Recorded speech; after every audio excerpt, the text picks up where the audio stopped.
Welcome back. ഇന്ന് നമ്മൾ കിഴങ്ങ് വെച്ചിട്ട് ഇത്ര ടേസ്റ്റി ആയിട്ടുള്ളൊരു സംഭവം, ശരിക്കും നല്ല ക്രിസ്പി ആയിട്ടുള്ളൊരു നല്ല ഡെലീഷ്യസ് ആയിട്ടുള്ളൊരു ഡിഷാണ് ഇന്ന് ഉണ്ടാക്കാൻ പോകുന്നത്. ശരിക്കും നല്ല ടേസ്റ്റാണ്, എല്ലാവരും ട്രൈ ചെയ്ത് നോക്കാം. കിഴങ്ങ് നമുക്ക് പല വെറൈറ്റി രീതിയിൽ നമുക്ക് വെക്കാം. ഇതെന്തായാലും എല്ലാവരും ഒന്ന് ട്രൈ ചെയ്ത് നോക്കണേ. വാ നമുക്ക് നോക്കാം. അതിന് വേണ്ടിയിട്ട് ഞാൻ 2 കിഴങ്ങാണ് എടുത്തേക്കുന്നത്. ഞാൻ 2 എണ്ണേ എടുത്തിട്ടുള്ളൂ. അത് നമുക്ക് ചെറുതായി ഒന്ന് അരിഞ്ഞെടുക്കണം. ഞാനത് വെജിറ്റബിൾ കട്ടറിലേക്ക് ഇട്ടിട്ട് അതൊന്ന് ഓരോന്നായിട്ട് കുഞ്ഞു കുഞ്ഞു കഷ്ണമായിട്ടൊന്ന് അരിഞ്ഞെടുക്കുകയാണ്. നമ്മൾ എത്രത്തോളം ചെറുതായിട്ട് അരിയുന്നോ അതിനനുസരിച്ചിട്ട് നമുക്ക് പെട്ടെന്ന് വെന്ത് കിട്ടും. അതിന് വേണ്ടിയിട്ട് ഞാനൊരു മീഡിയം സൈസിൽ അരിഞ്ഞു കൊടുക്കുകയാണ്. ഇത് നമ്മൾ അരിഞ്ഞെടുത്തിട്ടുണ്ട്. അതിലേക്ക് നമ്മൾ ഒരു ബൗളിലേക്ക് അതൊന്ന് ഇട്ട് കൊടുക്കുകയാണ്. ഇത്ര വലുപ്പത്തിലേ ഞാൻ അരിഞ്ഞിട്ടുള്ളൂ. നമ്മളിതൊന്ന് വേവിച്ചെടുക്കാൻ പോവാണ്. നമ്മുടെ നന്നായിട്ട് വെന്ത് കിട്ടിയിട്ടുണ്ട്. ഞാനതൊരു സ്പൂൺ വെച്ചിട്ട് ഞാനൊന്ന് ഉടച്ച് കൊടുക്കുകയാണ്. നന്നായിട്ട് നമുക്കൊന്ന് ഉടച്ച് കൊടുക്കാം. നന്നായിട്ട് സ്പൂൺ വെച്ചിട്ട് തന്നെ നന്നായിട്ട് ഉടഞ്ഞ് കിട്ടിയിട്ടുണ്ട്. നന്നായിട്ട് ഉടഞ്ഞ് കിട്ടിയിട്ടുണ്ട്. അതിനുശേഷം നമുക്കിതിലേക്ക് ഇനി ആവശ്യമായിട്ടുള്ള ചേരുവകൾ ചേർത്ത് കൊടുക്കാം. ഞാൻ കുറച്ച് ഉപ്പ് ചേർത്ത് കൊടുക്കുകയാണ് ആവശ്യത്തിന്. ഞാൻ വേവിക്കുമ്പം കുറച്ച് ഉപ്പ് ചേർത്തിരുന്നു, അപ്പോൾ അതിനനുസരിച്ച് ചേർത്ത് കൊടുക്കുക. അതിനുശേഷം ഞാനൊരു 1/2 കപ്പ് കോൺഫ്ലോറാണ് ചേർത്ത് കൊടുക്കുന്നത്. കോൺഫ്ലോർ ഇടുമ്പോൾ നമുക്ക് നല്ല ക്രിസ്പി ആയിട്ട് കിട്ടും. കോൺഫ്ലോർ ഇല്ലെങ്കിൽ അരിപ്പൊടിയോ അല്ലെങ്കിൽ മൈദയോ ചേർത്താലും മതി. കോൺഫ്ലോർ ഇടുമ്പോൾ ഒരു പ്രത്യേക ടേസ്റ്റാണ്. അപ്പോൾ കോൺഫ്ലോർ തന്നെ ചേർക്കാൻ ശ്രമിക്കുക. ഇല്ലെങ്കിൽ വേറെ എന്തായാലും കുഴപ്പമില്ല. അതിനുശേഷം ഞാൻ അതിലേക്ക് ചേദാർ ചീസില്ലേ, അതാണ് ചെയ്തത്. ഗ്രേറ്റ് ചെയ്തിട്ട് കുഞ്ഞായിട്ട് ഗ്രേറ്റ് ചെയ്തത് ഇതിലേക്ക് ഇട്ട് കൊടുക്കണം. ഇതാണ് ഇതിന് മെയിനായിട്ട് ടേസ്റ്റ് കിട്ടുന്ന സംഭവം. നല്ല ടേസ്റ്റാണ്. ഈ ചീസോടെ ചേർത്ത് കൊടുത്തിട്ട് നമുക്ക് കൈ കൊണ്ട് നന്നായിട്ടൊന്ന് ഇളക്കി കൊടുക്കാം. അതിനുശേഷം ഞാൻ ഇതൊന്ന് ഷേപ്പായിട്ട് കട്ട് ചെയ്തെടുക്കാൻ വേണ്ടിയിട്ട് ഞാനൊരു പ്ലാസ്റ്റിക് കവറിലോട്ട് നമ്മൾ ഈ കുഴച്ച് വെച്ച മിക്സ്ചർ ഉണ്ടല്ലോ, അത് ഞാൻ അതിനകത്തോട്ടൊന്ന് മാറ്റി കൊടുക്കണം.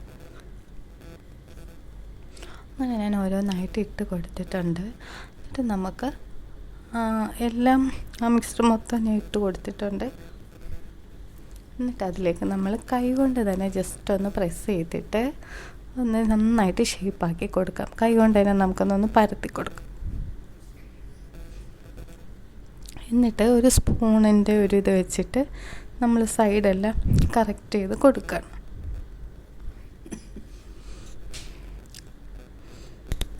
ആ സൈഡെല്ലാം നല്ല രീതിയിൽ ഷേപ്പാക്കി കിട്ടാൻ വേണ്ടിയിട്ട് ഓരോ സൈഡും ആ സ്പൂൺ വെച്ചിട്ട് തന്നെ നമ്മളൊന്ന് പ്രസ് ചെയ്തിട്ട് സൈഡെല്ലാം നന്നായിട്ടൊന്ന് കറക്റ്റ് ചെയ്ത് കൊടുക്കണം. അപ്പം നമുക്ക് നല്ലൊരു ഷേപ്പിൽ ഫ്രൈ ചെയ്തെടുക്കാൻ പറ്റും.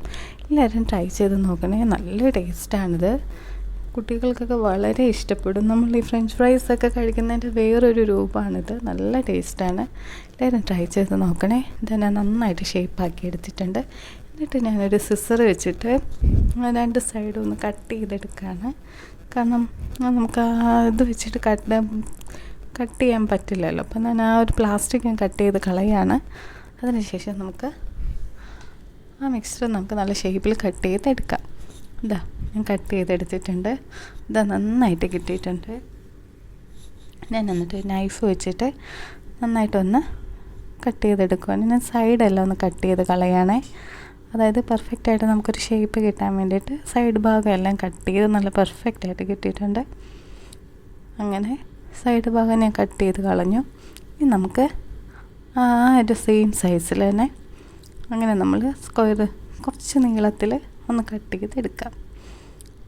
നമ്മുടെ നന്നായിട്ട് കട്ട് ചെയ്ത് കിട്ടിയിട്ടുണ്ട്. അങ്ങനെ ഓരോന്നായിട്ട് ഇത്രയും പീസും കട്ട് ചെയ്തെടുക്കാം. ഓരോന്നായിട്ട് പതിയെ കട്ട് ചെയ്തെടുക്കാം. നമ്മളെല്ലാം കട്ട് ചെയ്തെടുത്തിട്ടുണ്ട്. ഇനി നമുക്കിതൊന്ന് ഫ്രൈ ചെയ്തിട്ട് വരാം. അതിന് വേണ്ടിയിട്ട് ഫ്രൈ പാനിലോട്ട് കുറച്ച് എണ്ണ ഒഴിച്ചിട്ട് ഒന്ന് ചൂടാകുമ്പോഴത്തേക്കും ഓരോന്നായിട്ടൊന്ന് ഇട്ട് കൊടുക്കുകയാണേ. എല്ലാവരും ട്രൈ ചെയ്യണേ. വളരെ സിമ്പിളാണ്. ഓരോന്നായിട്ട് ഇട്ട് കൊടുക്കുന്നുണ്ട്. അങ്ങനെ ഇതൊന്ന് മുരിഞ്ഞ് വരുമ്പോഴത്തേക്ക് നല്ല ക്രിസ്പി ആയിട്ട് ഇങ്ങനെ പൊങ്ങും. നമ്മൾ ബേക്കിംഗ് സോഡയൊക്കെ ചേർത്ത പോലെ പൊങ്ങി വരും. ഇതാ കണ്ടില്ലേ, നമ്മുടെ ഡിഷ് റെഡിയായി. ഇത് പെട്ടെന്നാണ്. ശരിക്കും ഫ്രഞ്ച് ഫ്രൈസിൻ്റെ വേറൊരു ടേസ്റ്റാണ്. ശരിക്കും നല്ല വേറൊരു ടേസ്റ്റാണ് ഇതിന്. നമ്മൾ ചീസ് കൂടൊക്കെ ചേർക്കുമ്പോഴത്തേക്ക് നല്ലൊരു പ്രത്യേക ടേസ്റ്റാണ്. എല്ലാവർക്കും എൻ്റെ വീഡിയോ ഇഷ്ടപ്പെട്ടു എന്ന് വിചാരിക്കുന്നു. Thanks for watching. എല്ലാവരും കമൻറ്റ് ചെയ്യണേ, ഷെയർ ചെയ്യണേ. Thanks for watching. Thank you.